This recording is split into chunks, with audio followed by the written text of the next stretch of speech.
Almost every year, as soon as some warm weather arrives in the month of March, we have people asking if they can start planting things in their flower beds.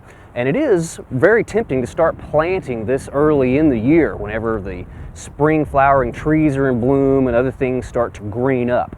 But outside of our cool season vegetable plants and a few cool season color plants like snapdragons, pansies, cabbage, and kale, we really need to wait a little bit longer before we start planting those other things in the ground. The frost tender vegetables and bedding plants will fare much better if they're planted out after we've had our last frost. Unless, of course, you provide them with some sort of protection, like we've got right here.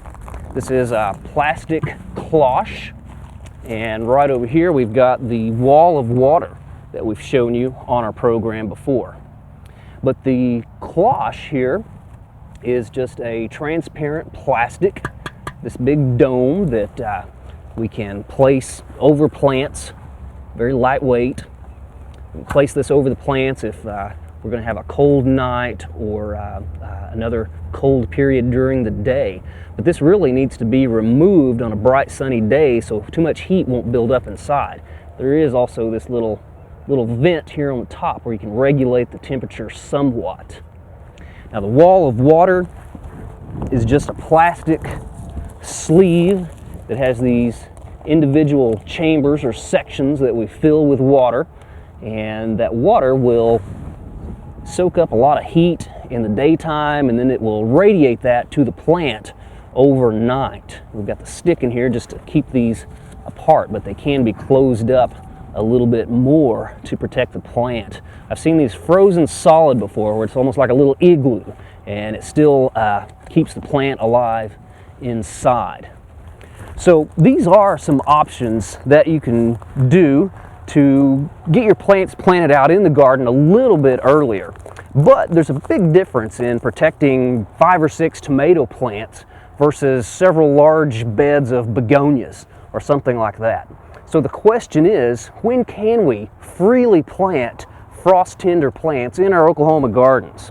Well, if you've lived in Oklahoma for more than a few years, you'll know that our weather here can sometimes be unpredictable, and we can have some variations from year to year.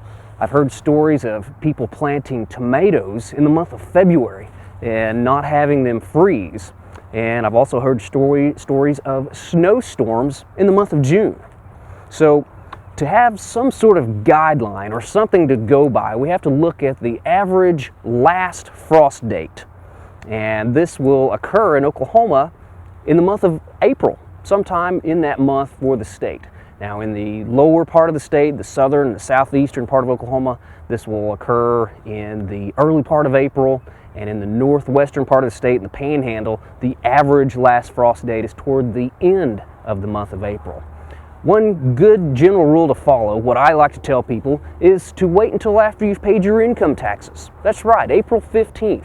After you've paid your income taxes, check your weekly forecast to see what the weather's going to be like in the week ahead from your favorite news or weather service, and then make your decision based on that. Now, if you live in the southern part of the state, you could actually do this 7 to 10 days before April 15th. If you live in northwestern Oklahoma in the panhandle, it's a good idea to do this 7 to 10 days after April 15th. And of course, after you've paid your income taxes, you'll know how much money you have left over to spend on plants. So be sure and don't get your plants out too early and have them knocked back by a frost. Warning, warning, Will and Penny, cover the tomatoes, frost approaching, warning, warning. We hope you enjoyed this video. It's part of our OK Gardening Classics YouTube channel. You can also find more recent videos on our Oklahoma Gardening YouTube channel. And join us on social media for great gardening tips, photos, and discussion.